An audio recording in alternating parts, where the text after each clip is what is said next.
We're just reflecting on the things that are happening around us, and you notice how quickly the news keeps changing, while at the same time it remains the same in God's economy, that he promised that things would keep happening.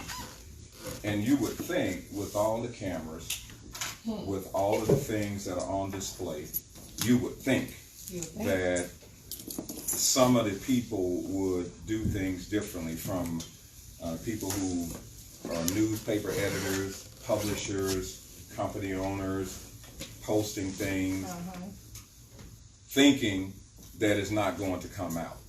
Because somebody is probably going to put it out. So you keep seeing these different things come up, and what they are revealing is the real nature of people, of people in and of themselves. And because just humanly, we got a case of the can't help it. It's just embedded into us. In fact, in Isaiah, it says in 64 that all of our righteousness is as filthy rags. So we don't have much to offer in our natural state other than to do stuff that's not good. So what we're just seeing is the depraved nature of mankind coming out.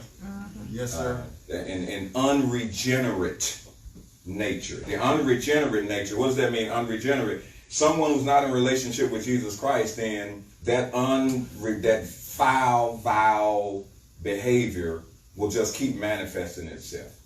It's a challenge even being one of his children, because he says in Galatians 5, if you don't walk in the Spirit, then you'll do what the flesh says, and that's the kind of stuff that we're seeing now. Although the camera, the spotlight, everything is there, and it's all seen, and you would think that some people would try to do things in the dark or in a different way, but that's not the case. Because when you got this can't help it disease, an unregenerate nature, then you don't even have a check inside of you. You don't have a prompter that says this is not good, whether a camera is on you or not. Because when the Spirit of God is down inside and you're sensitive to it by spending time in His Word, nobody has to be around, and you'll be checked down on the inside. But if you don't have relationship with Jesus Christ, you can have cameras from every angle, overhead drones and everything else, and you'll still do things thinking that you'll probably get away. And so that's what we're experiencing. So it's deeper than law enforcement. It's deeper than the police. The police in and of itself is not the issue. It's the individuals who are in uniform given the authority to do things. And it's not just police, because there's other people who live in the neighborhood. There are other people just doing things in general, live on farms. They can live in isolated areas and still have ungodly practices. And some of them could be going to church, having a form of godliness, and still practicing the same thing. And they're listening to the Word, they're talking to other people, but their nature has not been transformed. So yes, we ought to be affiliated with the church. Yes, we ought to be connected. But if there's no change, then you'll still end up practicing the thing. Everything's the same as it always has been, because that unregenerate nature just keeps rearing itself up. Somebody could actually be headed to heaven, literally having accepted Jesus Christ, and practicing devilish activities. Now you say, well, how is that possible? How could somebody be headed to heaven and then practicing devilish activity? Where if the flesh is dominating the thinking, then it will resemble hell and not heaven. Although the residence, Philippians 3:20, our citizenship is in heaven, the behavior on earth would still look like you don't know Him. And that really is the challenge for the church right now. Looking at others and then coming up with some decisions as to why they are a certain way, and how exclusive people in the church can make themselves. You take the denomination, that makes me better. I take a certain outfit, it makes me better. Just like some, I'm in this outfit today, some people would say he couldn't be a Christian. He couldn't be a pastor with a shirt on like that, standing up looking like this, and then even singing, bringing them worldly songs into the house. He could not be a saint. So some would have already judged, and they judge only because they're off themselves. You don't judge when you're locked in. You marvel. You don't judge. You marvel at the uniqueness of people. You marvel at how some things are inconsistent with how you think you would see it. Because if you don't marvel, then you judge. You'll put them in a box, you'll frame them, and you'll make it convenient to talk about them. The same way some are doing that for you. So you'd rather marvel rather than judge. And so that leads us into this passage, this first one in John chapter 4, where we begin to see about a people who are marginalized, people who are viewed as not quite being at the status of where some other people say that they ought to be. Does that sound familiar? Now Jesus learned that the Pharisees had heard that he was gaining and baptizing more disciples than John, although in fact it was not Jesus who baptized, but his disciples. So he left Judea and went back once more to Galilee. Now he had to go through Samaria. So he came to a town in Samaria called Sychar, near the plot of ground Jacob had given to his son Joseph. Jacob's well was there, and Jesus, tired as he was from the journey, sat down by the well. It was about noon. When a Samaritan woman came to draw water, Jesus said to her, "Will you give me a drink?" His disciples had gone into the town to buy food. Could you also read verse 9? The Samaritan woman said to him, "You are a Jew, and I am a Samaritan woman. How can you ask me for a drink?" For Jews do not associate with Samaritans. You see this change where it says, Jews don't have anything to do with Samaritans. We're better than you. Yes, sir. You're not fit to be in our space. You're not fit to be in our company. Now, we have made that decision on our own. It's not because we decided and compared and did an analysis or a study. We've already concluded we don't fool with you. You're not one of us. Are you hearing that sound now? Mm-hmm. Look at them. They're not one of us. They're less than. And it changes everything. So here's Jesus. The Samaritan and quote what's called the natural Jews. They saw them as being half-breeds or less than. Look at this country.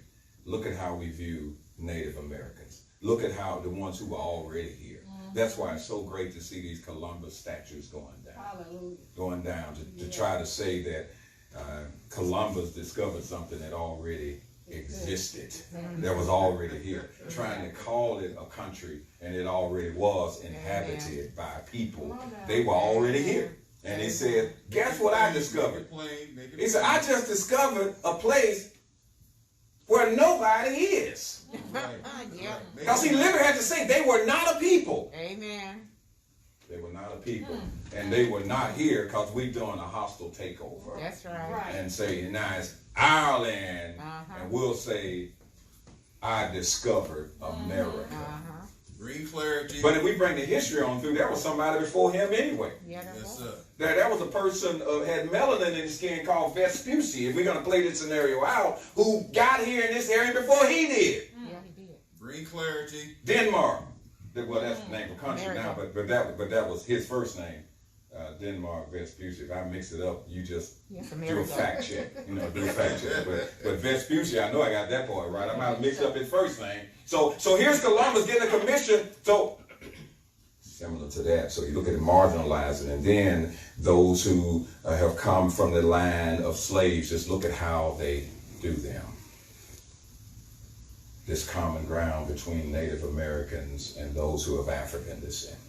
Those who have melanin in their skin, marginalized, viewed as less than. You go back to the first Supreme Court Justice, Taney, who said they would never be good enough the first Supreme Court justice. That's why they need to find his statue and take his down too. Praise the Lord. He was one who said there's history behind these things.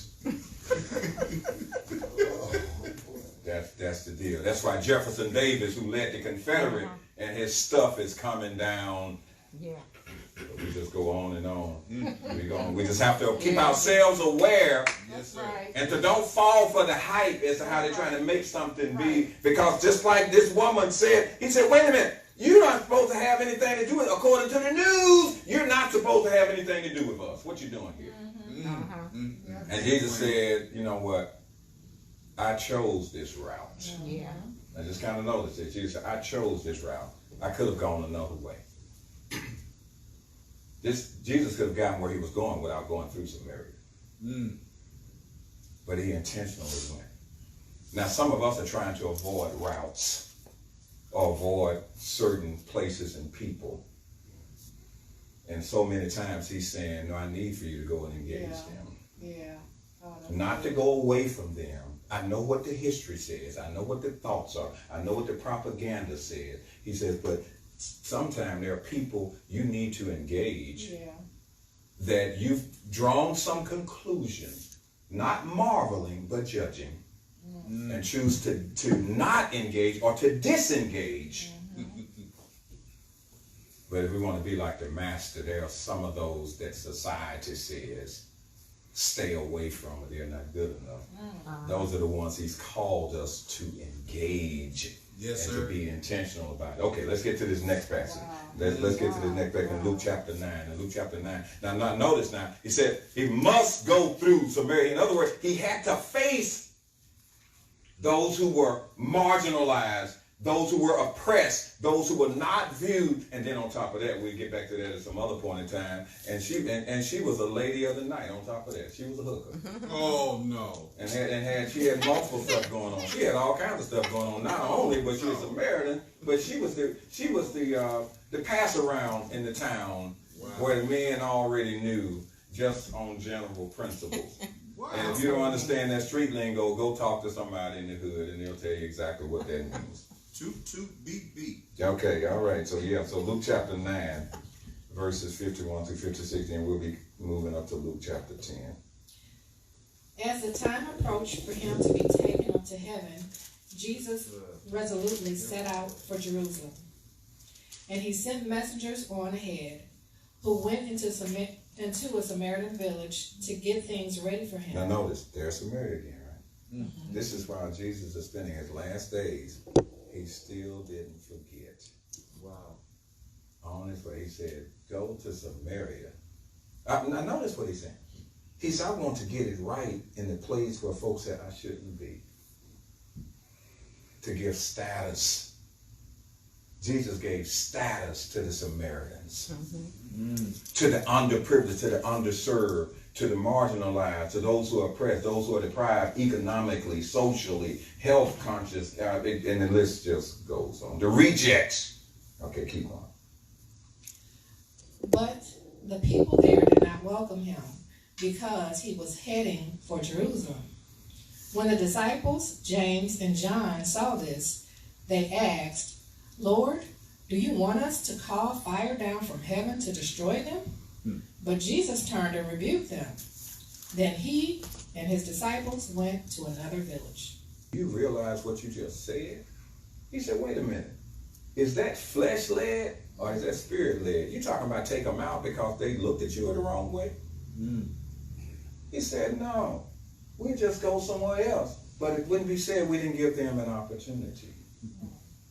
Give them an opportunity. You know, that's why, and I guess you might say, well, you know, you're a little bit over the top here. But did you know that even hostile races who can't stand the thought or the sight of a person darker than them are worth engaging? Now, I guess you say, no, man, you know, you're going too far with this stuff. It says, but they're worth engaging because conversion is possible. Conversion is possible. Now, you may not have been that strong in that direction, but anybody outside of Christ is in need of the Savior. Yes, sir. Yes, sir. Now, you can gauge yourself as being a 1.5 on a scale of 10, and you call them a 10.5, but your 1.5 is enough to say you needed Jesus. When you say, I don't have a history, I'm not foul, I don't do this, I don't do that, but you're minus Jesus.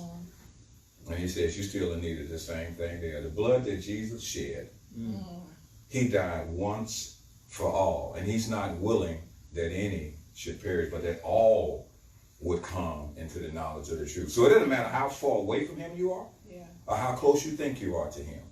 And you may have said, I've never done anything, I've never broken any laws, but you never entered into a personal relationship with him. You're just as bad as the guy who put his knee on the neck.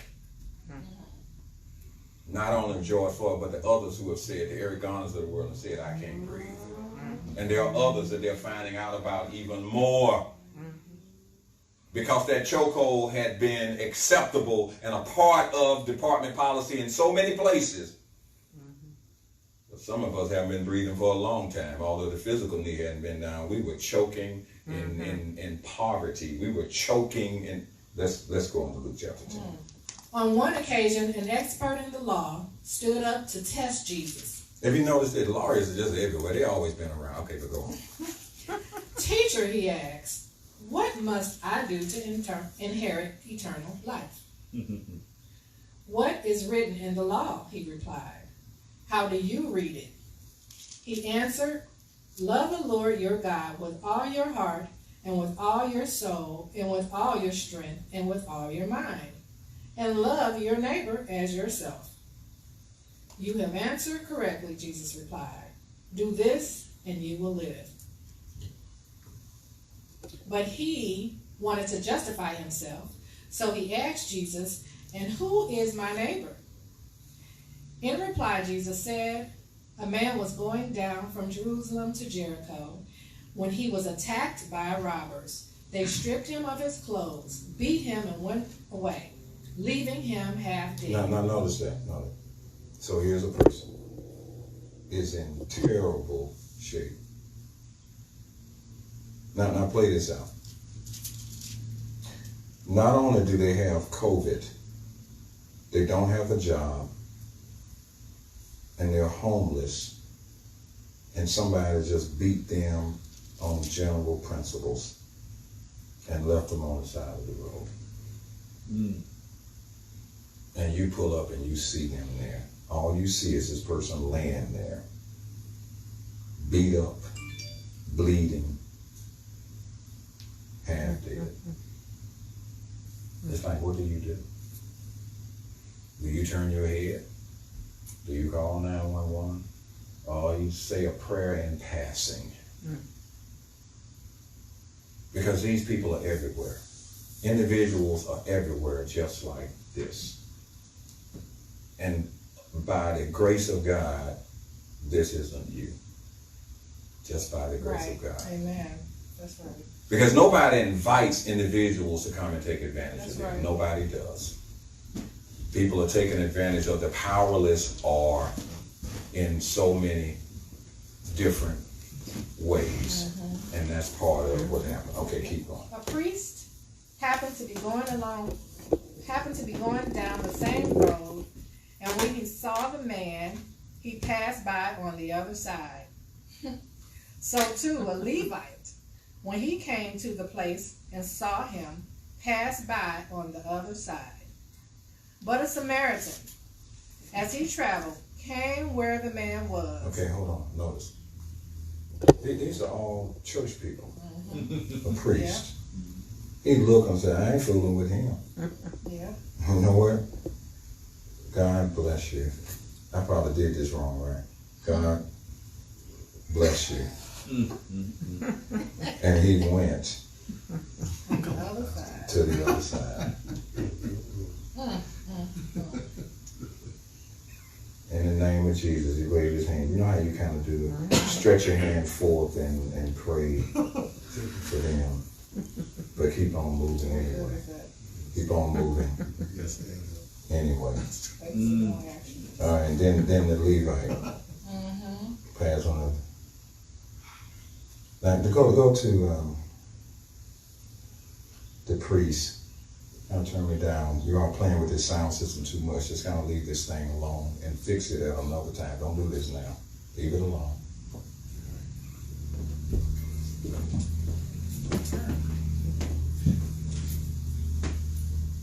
The priest went to the other side. Then now the Levite. 32. So too, the Levite, when he came to the place and saw him, passed by on the other side. This is another church person. One of them is a bishop, and the other one is a pastor, and the rest of the congregation looked. Notice verse 31, the priest saw him and went to the other side. The Levite stopped long enough to look at him, to get a good look at his condition, a good look at his condition. Right. And then, even after assessing it, he went on to the other side. To the other side. All right, now verse 33. But a Samaritan, as he traveled, came where the man was, and when he saw him, he took pity on him. Okay, now notice. He had pity and compassion because he understands. Right. He understood. He could relate because he's not at a distance. See, and notice. He saw, and when he saw him, the next thing occurred. Remember, the priest and the Levite saw him. But then the next thing occurred down inside of him. He saw and he had compassion. He had something to offer from the inside first. Because without having something to offer from the inside first, you can't ever get to this next part of doing something. He had inside compassion that needed the opportunity to act out. So unless this compassion is down inside, no acting out will occur. Right. So there are some empty people who are compassionless, who therefore can't relate to the plight of people who are downing those who are peaceful protesters, who are downing them because they can't relate. They've got no compassion. But all they can focus on are the rioters and condemn, but no compassion for the peaceful protesters. Right. Because if they had compassion inside, then they would recognize something is wrong and would not look for reasons to condemn what they're doing. So they're empty. And because they're empty, they can't connect. They can only get angry. Because they're empty. Because when you don't have compassion, you got anger and resentment. Oh, this is deep stuff. Okay, but keep going. But a Samaritan, as he traveled, came to where the man was, and when he saw him, he took pity on him. He went to him and bandaged his wounds, pouring on oil and wine. Then he put the man on his own donkey, brought him to an inn, and took care of him. Now notice, he took multiple steps. Stopped what he was doing. Notice. So first of all, had compassion. And suddenly when you have compassion, your priorities change. Yeah. Yes, sir. Yeah.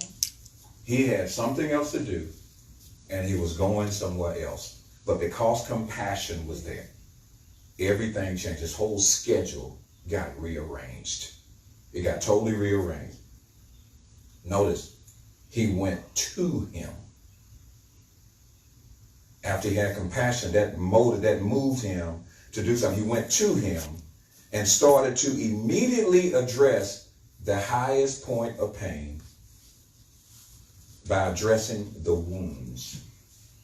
So say, let's stop this first. Let's stop the bleeding. So it's almost like you get somebody into EMS, ER, you stabilize and then you take the next step. So obviously he got him stable, and he said, get in my car. I'm going to put you in my car. Although he had a beast, that had to be a beast of a vehicle, but he had a beast. And so, but he put him on his beast. But for us, it would have been, get in the car that I ride in. Mm-hmm. Yes, sir. Mm-hmm. If it's good enough for me, it's good enough for you. Yes, sir. And he got him in, and then he said, not only that, I'm not going to drop you off somewhere just because you're better away from where your trouble was. I'm going to take you to a place that will be better than where I found you. I'm going to take you somewhere where it'll cost me. So he took him to an inn. And he said, I need to make sure that he's taken care of. No, they took him to an inn and took care of him to make sure he was better. Take a look at the next verse, verse 35. The next day, he took out 2 denarii and gave them to the innkeeper. Look after him, he said, and when I return, I will reimburse you for any extra expense you may have. So notice, not only he said now that he got him stable, he could go back to his routine of what he was going to do. Remember, he was already headed somewhere, but he stopped what he was doing to address this. Yeah. When that was taken care of, now he went back to his routine. That's what you call a divine rendezvous, a divine interruption, where you stop and hear God, and suddenly now you deprioritize. They're talking using the term defunding. You deprioritize, and what that defunding really means is to rearrange. So what they did is you deprioritize, you rearrange your priorities, because now that person was. He shifted him in, and he said, let me cover enough for now, because I don't know how long he's going to have to be here. But on my return, if he stays longer than this, bill me, and I'm going to cover it. Isn't that deep? That is. He says, in fact, I'm not even putting a limit, whatever it is, because first of all, I don't know how long it's going to take for me to come back. And I don't know how long he's going to be here, but whatever it is, I got it covered. Wow. Wow. So now, verse 36. Which of these 3 do you think was a neighbor to the man who fell into the hands of robbers? The expert in the law replied, the one who had mercy on him. So even in his blindness, his eyes were open to say, oh, I know now. I know what a real neighbor looks like. Yeah. It's somebody who has compassion. And the compassion drives actions. And then the actions expose or make available their resources. Are you following it? The compassion drives action, which gives access to their resources. Wow. See, the issue has never been a lack of resources. It has been the 2 preceding steps, that if there's compassion, then the action will automatically give access to the resources. You know, there are people who are starving and there's plenty of food around. So it isn't like the resources are not there. It's the lack of the compassion that doesn't even get it to the people. Now, some people sample food. They don't even really eat it. They just sample it and toss it aside. Whereas if they had compassion, they'd be looking for someone to make sure that they had access. And then Jesus says, go and do likewise. Literally, he's talking to us.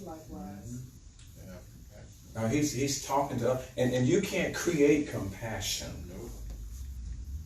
The compassion comes as a result of this personal relationship with Jesus Christ. Because now, there are a lot of people who have a problem giving to charity, doing the certain things. But what does not happen is, when it comes to giving of themselves, that's where the line is drawn in terms of compassion. Oh, you can throw something at a problem, but you haven't given yourself. And compassion comes to say, because I'm making me available, because I might have to come back and cover the cost. And if I'm detached, I don't have compassion. Compassion says I'm attached to the situation and circumstance, because somebody could say, give to this, and I could do that, but I can remain detached. True. Yeah. So I still don't have compassion. But if it said, will you get involved in case, could we call you? If there was a need for somebody to physically be there, then that's the attachment. Right. Because I've given me, and giving of me is of greater value than any dollar that I can throw at anything. Yeah. And that's where he's calling us. Love the Lord your God with all your heart, with all your soul, with all your might. And your neighbor as yourself. So where are you?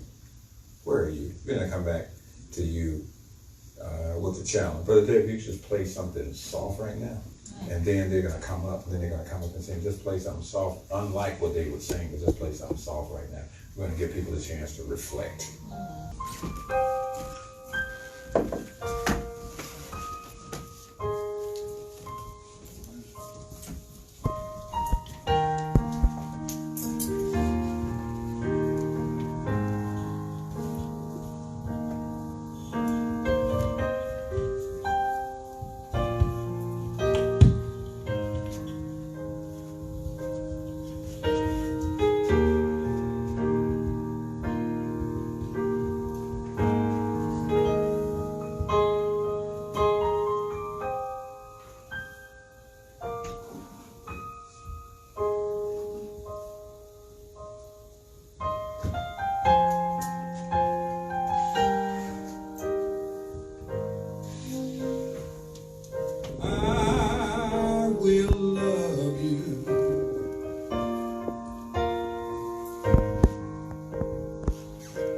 With all my heart,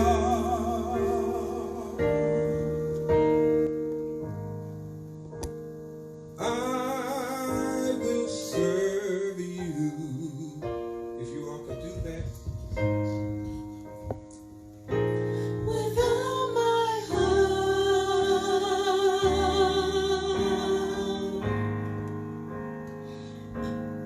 I will love you.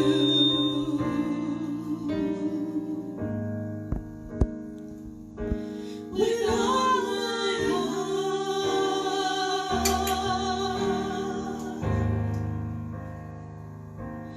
I will serve you.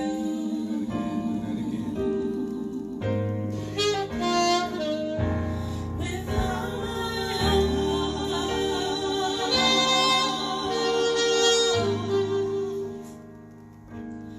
I will love you.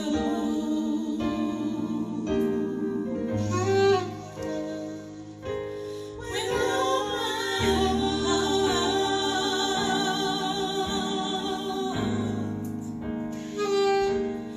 I will serve you.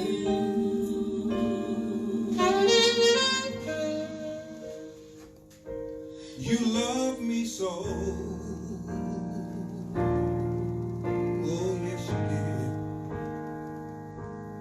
That you died for me. You love me so.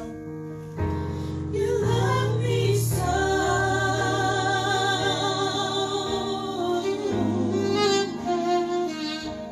And you died for me. Take it up a little bit higher. You love me so. You love me so.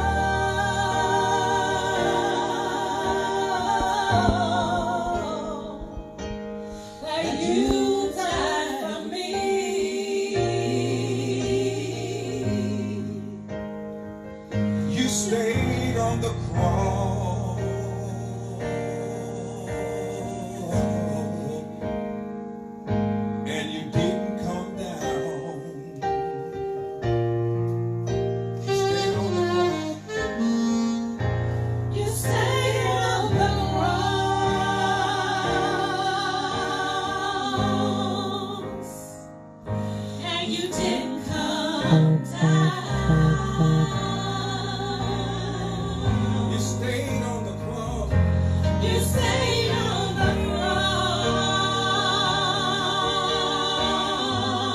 cross, and you didn't come down. Oh, you did it all for me. You did it all for me. You did it all for me. You did it all for me. You did it all for me. You did it all for me. You did it all for me. You did it all for me. You did it all for me. You did it all for me.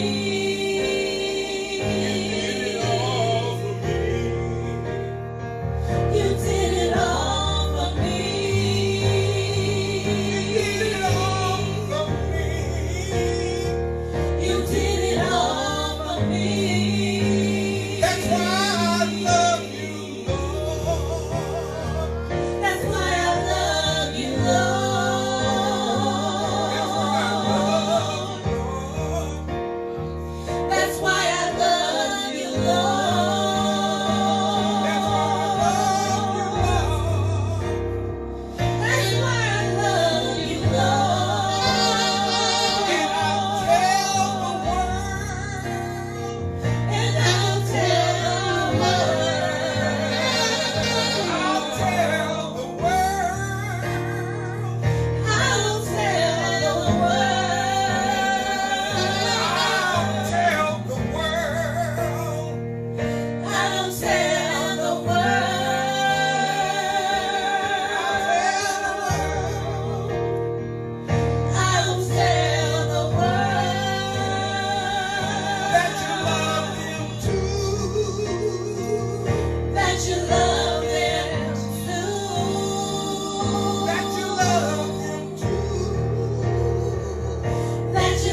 Do a little bit of strings right there on me.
Now the question becomes, what are you going to do with what you've heard today, and